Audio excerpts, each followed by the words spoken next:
Good morning, viewers. I am Amarendra Narayan from the Department of Physics, Patna University. I welcome you to this lecture in this webinar, which has been organized by Space Education and Research Foundation.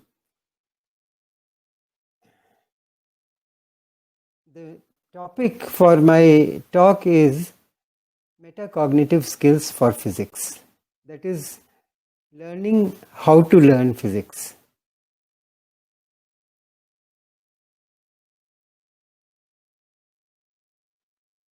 Now, in today's education scenario, examination marks have become so important that they have taken place much more important than actual learning. This is mainly because better marks in examination get better and more paying jobs, and competitions have occupied a larger than life place in our society. We are all sort of geared to competitions. But there is another aspect. Physics is a beautiful subject, and learning physics for its own sake is both challenging and rewarding. Marks should be the outcome of learning, not the goal of learning. That's what I feel. In this talk, I will discuss how to develop strategies and skills for improving your true learning capability.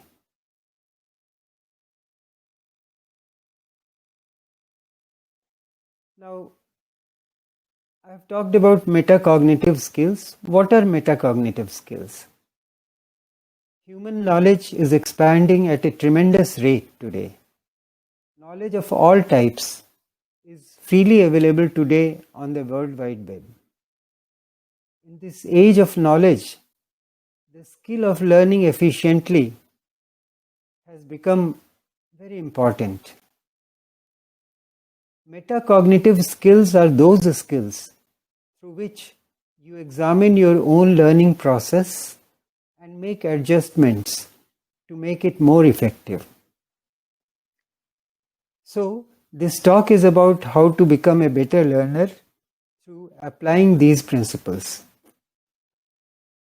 This is not only important for students. For teachers, this talk is also about how to help the students become better learners. Now, next topic is how students' prior knowledge affects their learning.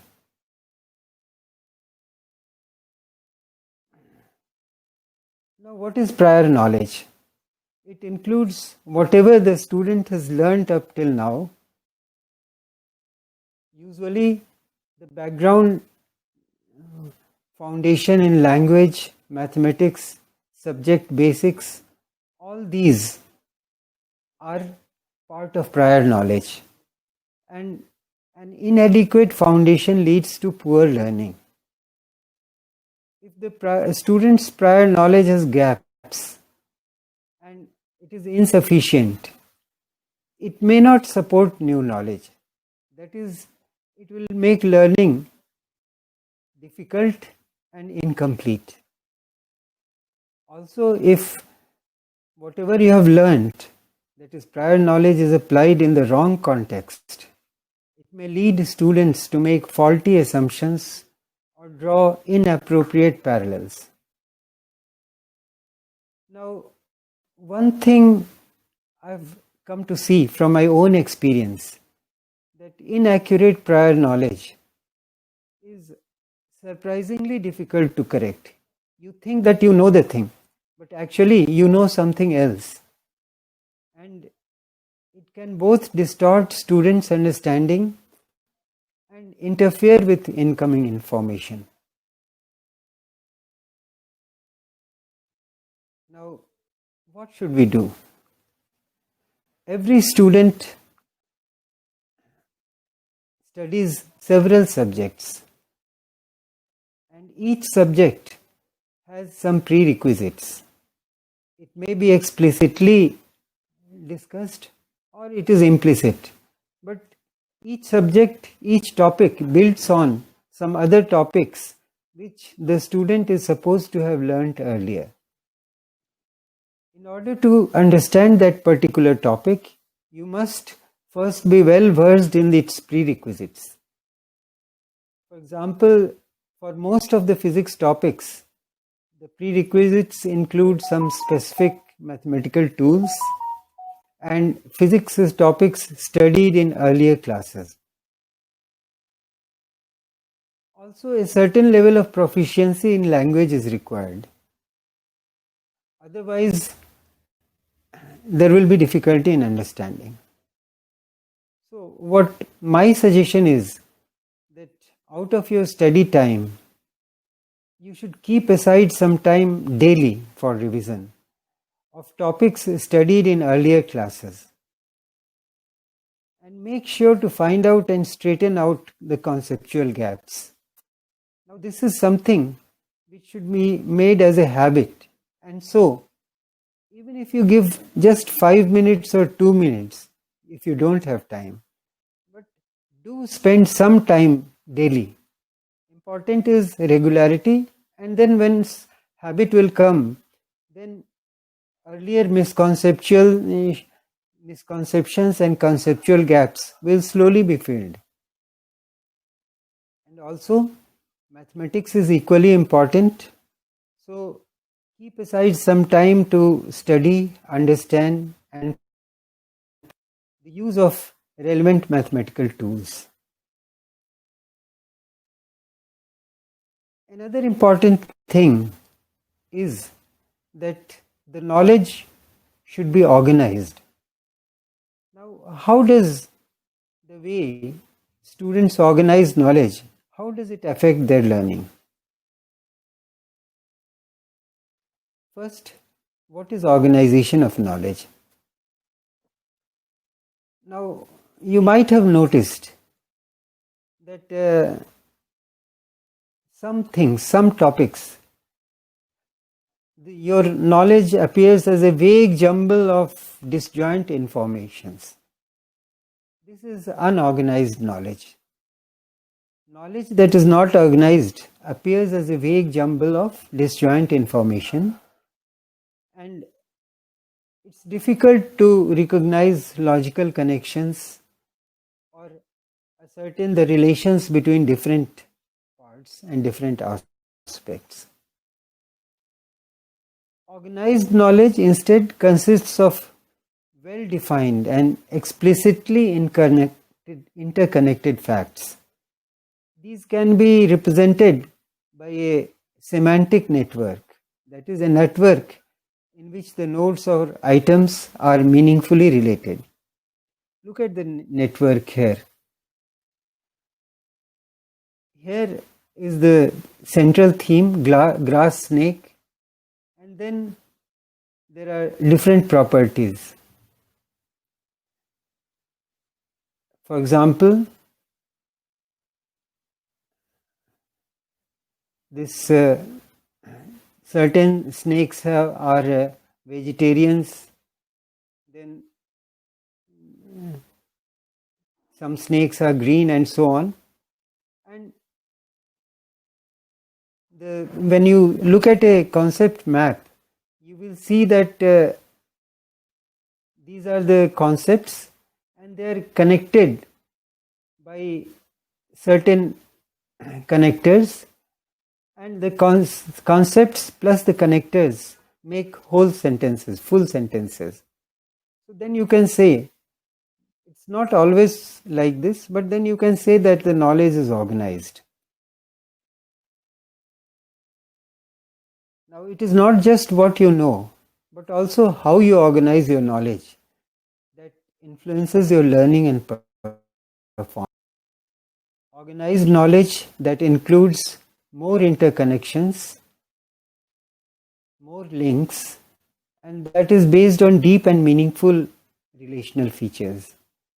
It tends to be more effective in supporting learning and performance.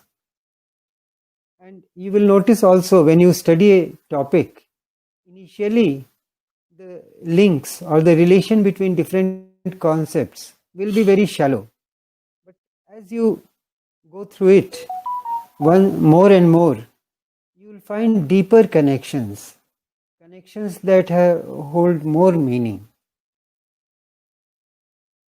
So it takes a little time and effort to organize knowledge, but once the knowledge is organized, it is a very big boon. Also, effective knowledge organizations are well matched to the tasks at hand. Thus, if you have meaningful organization of knowledge, then you will find that your conceptual grasp and applicability, ability to use it in some other places, it improves. Now I will show a concept map, which is one way for organizing knowledge, in the next slide. Now, this concept map is about comparing electricity and magnetism. So, there are two things, electric field and magnetic field. Now, you notice one thing in a concept map, the arrow, if you start magnet, movement produces electric field. That is, movement of a magnet produces electric field. This is one fact. Then magnet produces magnetic field. Presence of a magnet produces magnetic field. Then magnets have two poles named North Pole and South Pole, and these two poles always occur in pair, and so on. Such a concept map in a single picture depicts a lot of facts, and more than important than that, how they are interconnected. So concept maps are very useful in organizing, but even otherwise, if you have organized knowledge, there are other ways of organizing it also. Now, many students, especially those who are new to physics or any other discipline, they tend to organize knowledge with sparse interconnections based on superficial features. For example, classification, etc. Now, for such students, I will suggest that if they get such books or such instructions that helps them to see important relationships and build more meaningful connections among the pieces of knowledge they are learning, and that will lead them to develop more flexible and effective knowledge organization. Now, in this connection, what my experience is that you should always use the best textbooks, one that provides enough background information and supporting material to develop that insight. And second thing, of course, a good teacher or a great teacher makes a lot of difference. In my experience, just almost all information is on the net, but at times you need the help of a teacher to discern the facts. And as far as possible, every student should be in contact with someone who understands the subject, who can act as a troubleshooter wherever conceptual difficulties arrive. That's very important. Now, next thing I want to talk about is motivation. What are the factors that motivate students? Motivation is a very tricky topic. It refers to the personal drive that an individual has for reaching a desired state or outcome. So, one who is motivated to study will on his own try to spend as much time and effort on study as he can. Some people are motivated towards other things, and whenever a person is motivated, doing it, the work becomes easy. In the context of learning, motivation influences the direction, intensity, persistence, as well as quality of learning behaviors in which students engage. And motivation in general generates what they do to learn. It directs them and sustains whatever they do to learn. So, what are the factors that motivate students?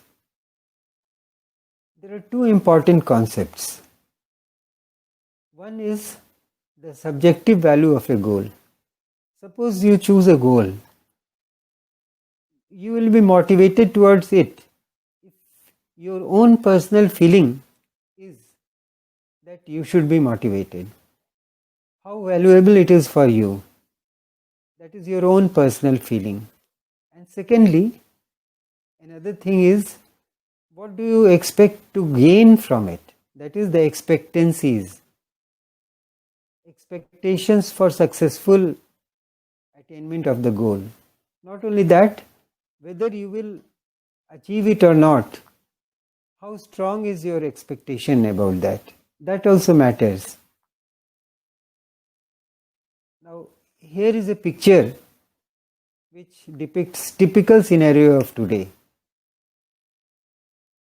If there is a teacher who wants to teach concepts of physics, apparently there are very few or no takers. But there's another teacher who teaches you how to get high marks, and the students crowd round him.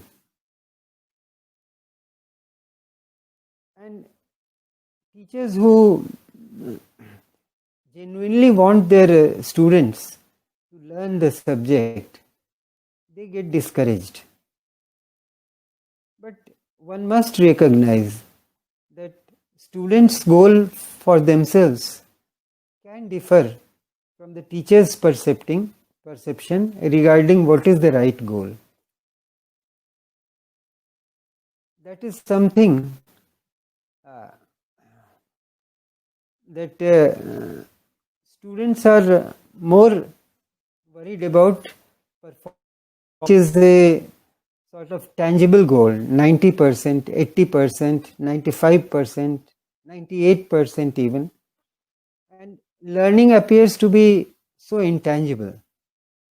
But nevertheless, it is learning that gives performance. Now, the way these two types of students study, because even if the figure shows that there are very few takers or no takers, there are students who prefer learning to outside achievement indicators. And students who prefer learning goals are more likely to use study strategies that result in deeper understanding, to seek help when needed, to persist when faced with difficulty,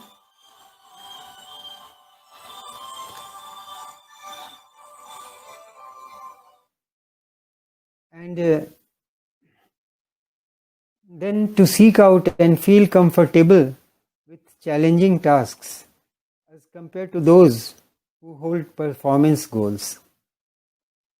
Now, it doesn't matter. Even if the student's goals do not match exactly with the teacher's goals, these two sets of goals do not always conflict.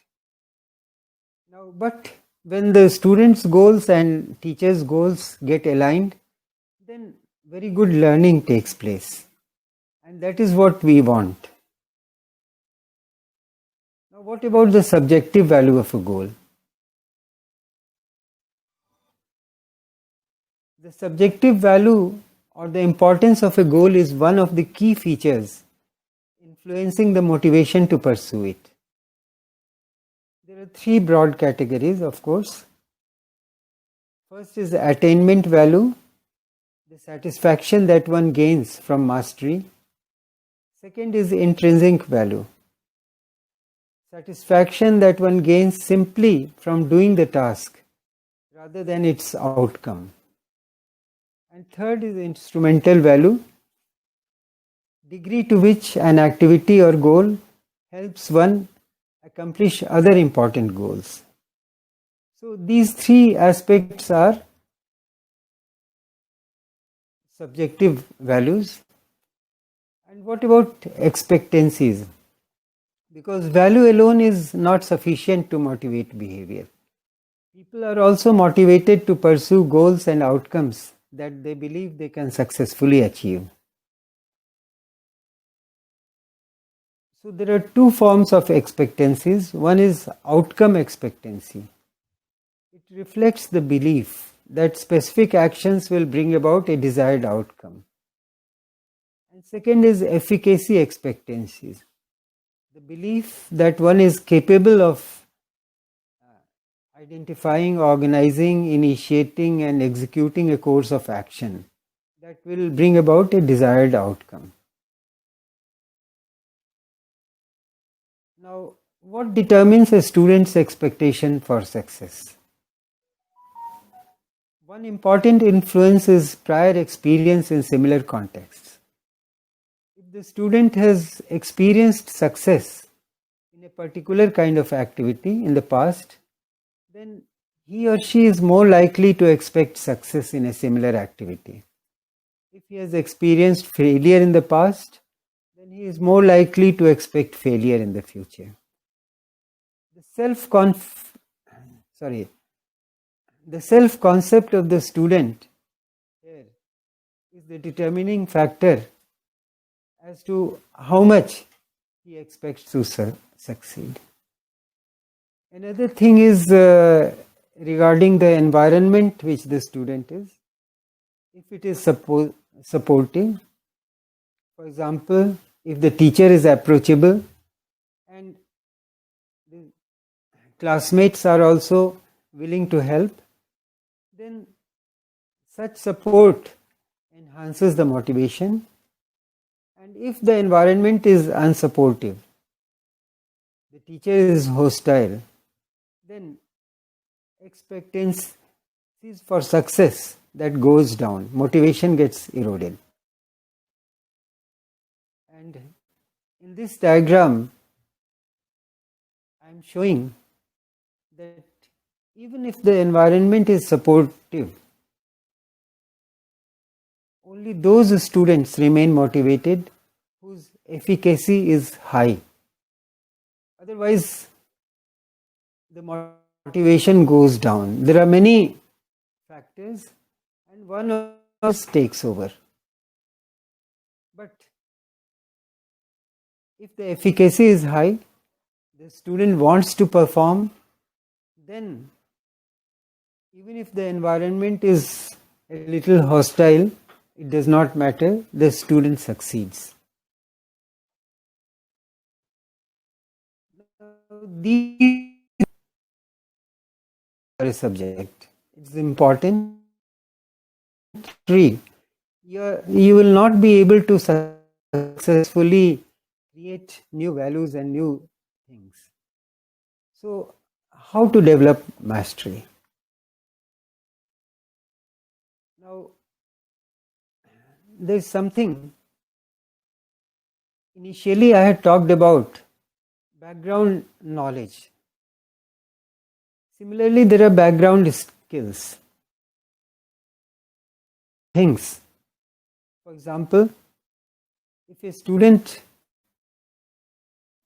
student has not mastered multiplication tables, then every time he has to multiply or divide, he finds it extremely difficult and often makes mistakes. But once the mastery over multiplication tables has developed, later on things become very easy. So, in order to develop mastery, students must recognize the right set of component skills and acquire those. And then practice combining and integrating these components to develop greater fluency and automaticity. They should understand the conditions and contexts in which they can apply what they have learned. So, component skills are difficult and they are important. The thing is that often it happens that there's a communication gap between the teacher. One important reason for this communication gap is that initially the starts with a lot of gaps in prerequisites, but he doesn't know what he lacks. This has been called unconscious incompetence. Gradually, as he learns and gains more experience, he starts recognizing what are his gaps, conscious incompetence. And then as he learns, a consciousness comes, and finally towards mastery in unconscious competence. Now what is, initially when somebody starts learning bicycle, he has to take care of many factors. If there is some obstacle in front, he has to avoid that obstacle. Initially, and the whole mind, and then often it happens that he collides with the obstacle. Gradually, he learns to look where there is a gap. So then he is able to avoid the obstacle, that is conscious competence. But after some time, what happens? He still does that. He is able to maneuver between obstacles. But he is not conscious of what he is doing exactly for that. And when expertise comes, almost you forget what are the stages in learning. And this is often what happens when a teacher tries to explain something to a novice student and the student does not understand, and the teacher does not understand why the student is not understanding such a simple thing. Whatever is simple for the teacher is not so simple for the student. So this is something which teachers should also remember and students should also remember, that there are several stages in the development of mastery. Now what to do? First thing, identify and then reinforce the weak component skills through specific targeted practice. Whenever you find that you are unable to do some task, if you look around, you will find that there are some component skills that you will missing. And when that component skill is practiced, then the performance significantly improves. And again, first, the component skill has to be practiced in isolation so that your attention is fully focused on that skill. And then it is practiced in connection with the whole task. Now, if the task is highly complex, then one needs to do this in several steps. But this is the strategy which the student should employ. Now, what kind of practice?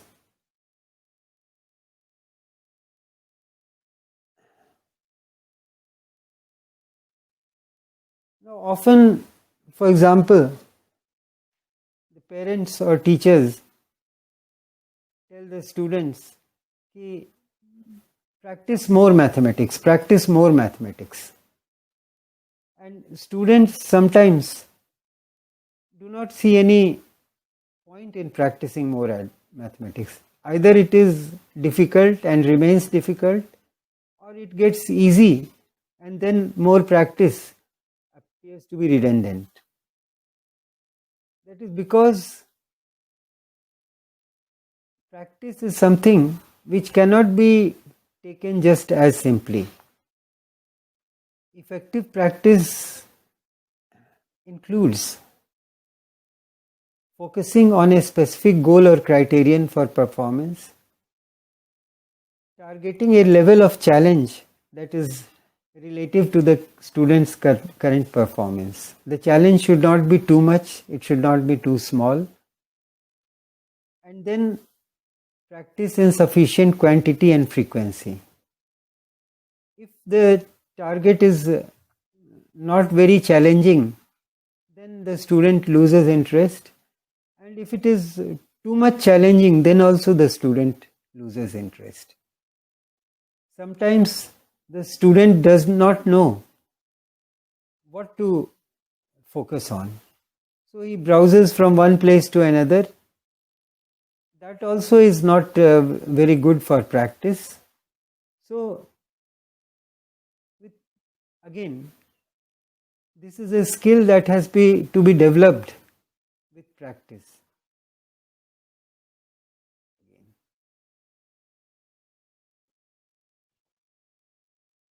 Now, what is feedback? Feedback is looking at the outcome and adjusting your methods or paths. So feedback is effective when it communicates to the students their status relative to the stated goals and what they need to do in order to improve. And feedback also provides this information to students when they can make the most use of it. To become better learners, the student has to do proper amount of practice and also take feedback from time to time from already accomplished or not accomplished work. And second thing, he should be work towards a focused goal.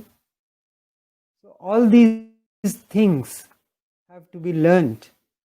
And when I talk about metacognitive skills, I'm talking about these skills that help in better cognition, better learning.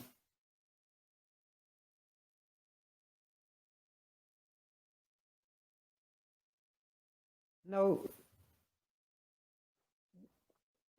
what is meant by self-directed learner?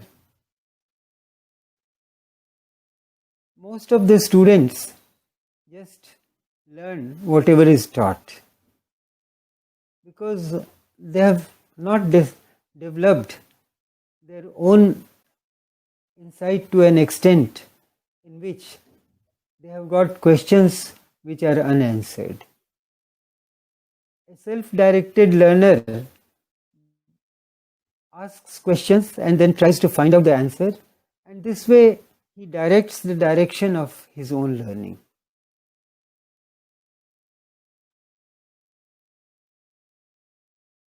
Now, when one is in school, one does not feel so much need for self-directed learning.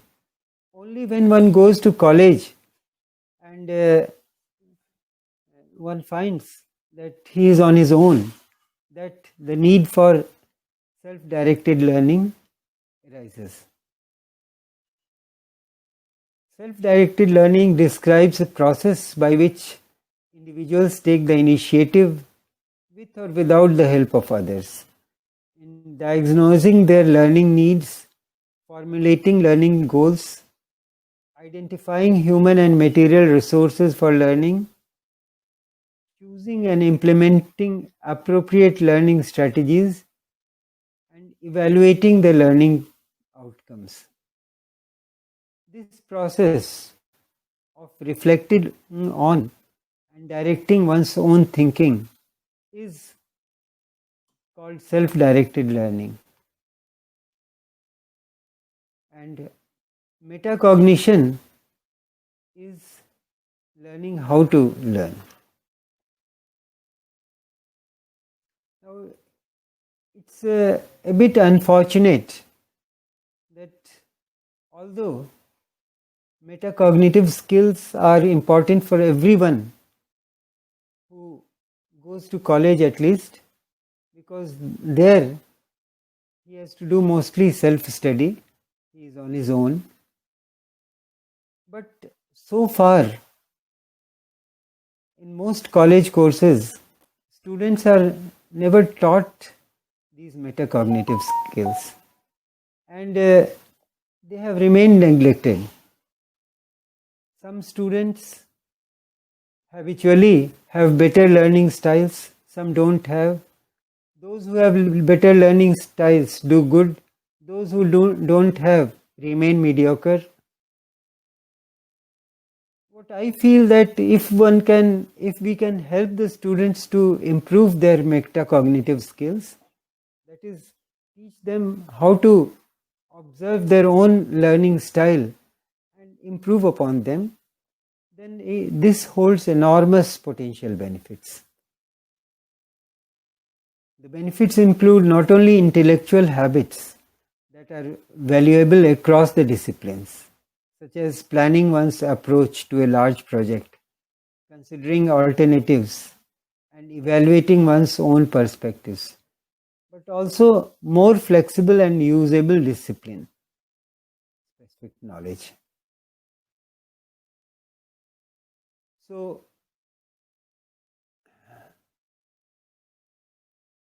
what to do? We should teach our students and motivate them so that they become self-directed learners. Now, in this slide, I am telling you that self-directed learning follows a certain feedback cycle. The process of monitoring and controlling both affect each other.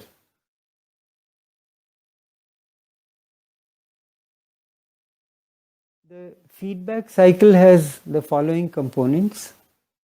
First thing is to assess the task at hand, taking into goal consideration the goals and constraints that we have. Then second thing is to evaluate their own language and skills, identifying strengths and weaknesses. Third component is planning an approach that takes care of the current situation. After planning comes applying, and after applying, one needs to reflect on the degree to which their current approach is working so that they can adjust and restart the cycle. Now, once you reflect, then again you have to go to the first. So it's a cyclic process, and each component leads you to the next component. First is assessing the task at hand. It's not always very easy. If you just say, remind the students, read the assignment carefully, the student may not be able to do it. He will be puzzled. How to read it carefully? What to read? So, the student still needs to learn how to assess the task, how to practice incorporating this step into the planning before it becomes a habit, and how to receive feedback on it, on the accuracy of the task assessment before they can work at a given task. So, assessing is important. Second step, evaluating one's own strengths and weaknesses. After you have got a sufficient good understanding or idea about the task at hand, one should evaluate one's own strengths and weaknesses. Generally, newcomers, novices, they either aim too high or too low. And that is because inaccurate assessment. So, this tendency to inaccurately assess one's knowledge and skill, that is troubling, because it has serious consequences for the ability to achieve the goals. So, apart from assessing the goal, the student should also assess his or her skills for a particular task, and that will have to be acquired if necessary. Then the approach has to be planned. Now, there are two ways in which planning can go wrong. The student they tend to spend too little time planning, especially when compared to more expert individuals. Planning one's approach to a task can increase the characteristics, the chances of success. But many students don't recognize the needs for all this. And often when they do engage in planning, they make plans that are not well matched to the task at hand. So that also is not very good. Now, next step is applying strategies and managing performance. Once the student has a plan and begins to apply strategies that implement their plan, the students need to monitor their performance. There is a need to ask, is this strategy working, or will some other strategy will be more productive? The student has to monitor the performance, try to judge whether he is going in right direction and at right place. Finally, the student needs to reflect on his own approach and adjust his approach. So, it's not sufficient that you just monitor your performance. There are cases where students resist. There are cases where the student resists changes on their current method. That is because of previously learned habits. Now, the student should try out new strategies, form new habits. They should be proactive, and even if sometimes the old strategy has failed, one has to approach the problem. Another thing is that many students are procrastination prone. That is, they tend to postpone until tomorrow what they can do today. So, although many good things are available, very few are able to reap proper benefits from them.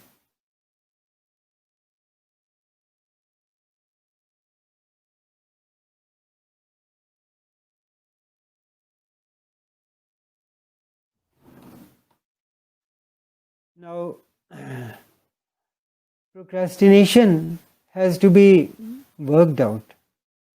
I mean, it's not easy, but there are several reasons, and one has to see may be because of health reasons, or it may be because of choosing the easy way out, which most students tend to do. One more thing is very important. This is a very important thing. The self-concept.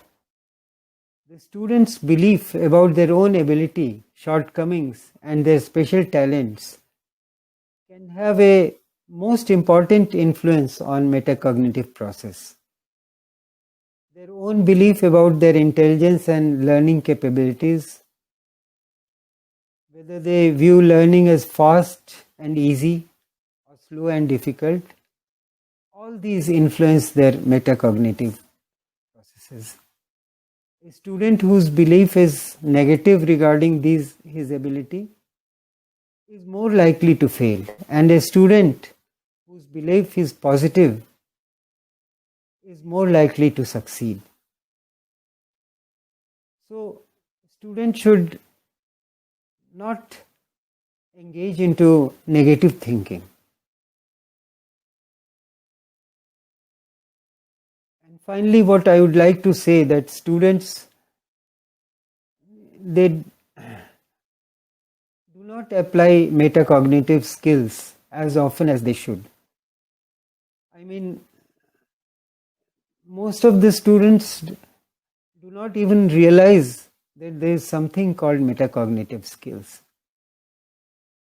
So they often need the support of teachers in learning, refining, and applying the basic metacognitive skills. And to address these needs, it requires instructors to consider the advantages these skills can offer students in the long run, and then as appropriate to make the development of metacognitive skills part of their course goals, which at present is not generally seen. Now I'd like to give some suggestions for physics teachers regarding this incorporating metacognitive skills in their own teaching.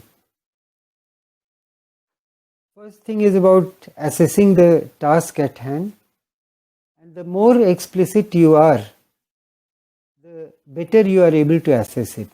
So one should be more explicit than what one thinks is necessary. And when talking to students, one clearly should tell them his expectations and what the teacher does not want from students. Not only what he wants from students, but what the student should not come up with. Then check students' understanding of the task, and important thing is the teacher should provide performance criteria with their assignment, what his expectations are.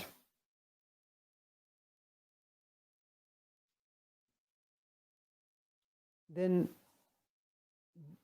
the teacher should try to assess the student and give them an early assessment of their performance as far as possible, and encourage the students for self-assessment.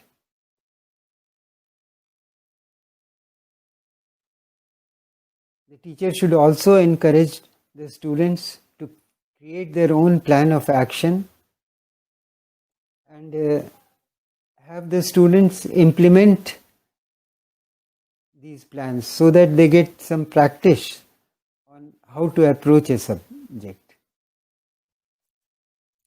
Then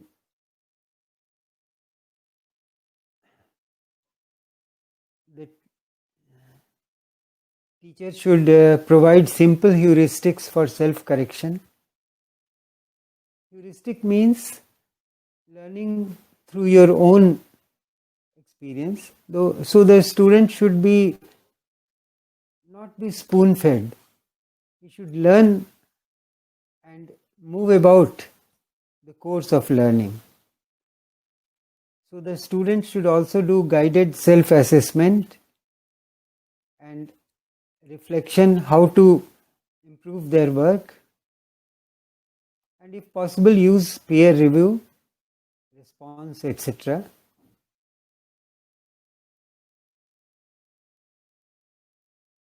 Finally, the students will need to adjust their approach based on their experiences. So the teacher should try to provide activities that require the students to reflect on their performance and remind the students and prompt them to analyze the effectiveness of their study skills. Also, different students use different strategies. So the teacher should present multiple strategies and create assignments that focus on strategizing rather than implementation. So assignment should always be such that they should help the students to master new techniques of study.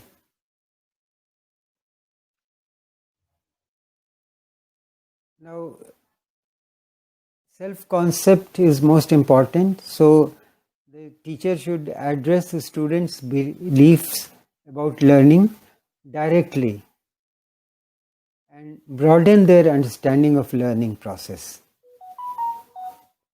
Another thing is to help them set realistic expectations. Not too much, not too little.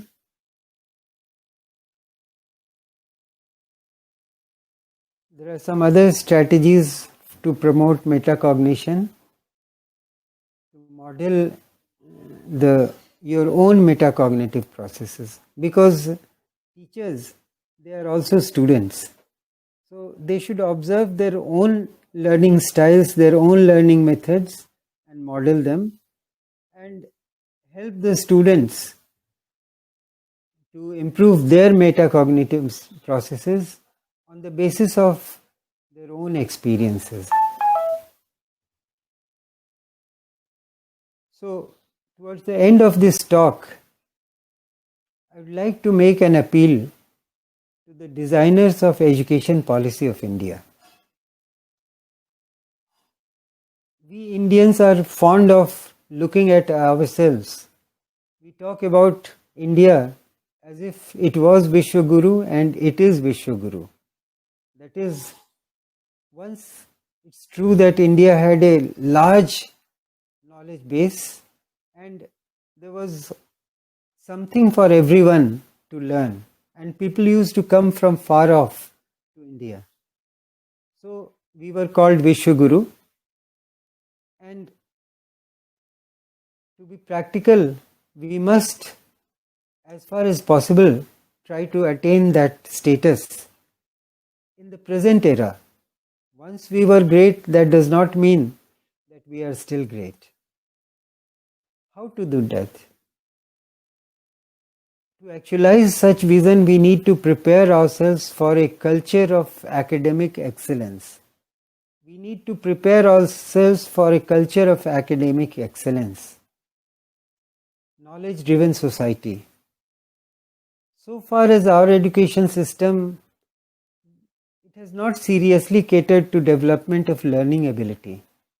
But modern research in cognitive science has made this possible. So my suggestion is, why not include this as a part of regular curriculum? That way, the overall performance of students will improve, especially those students who do not know, who are puzzled what to do in order to study well. Now, this will require many dedicated teachers, but it will make a substantial difference in the quality of education in this country. And I sincerely believe that as a nation, we should try this out.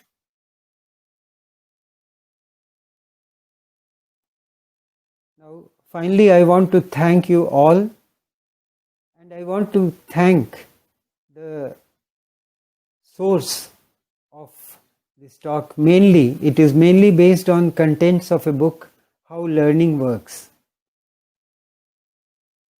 I give my hearty thanks to the authors, Susan Ambrose, Michael Bridges, Michael DiPetra, Marsha Lovett, and Mary K. Nolan for whatever I have learned through their book. The publisher is Josie Bass. And finally, I am grateful to all of you for letting me share the ideas. And my final wish, very earnest wish, is that let's all make this India Vishwaguru. Thank you all. Thank you.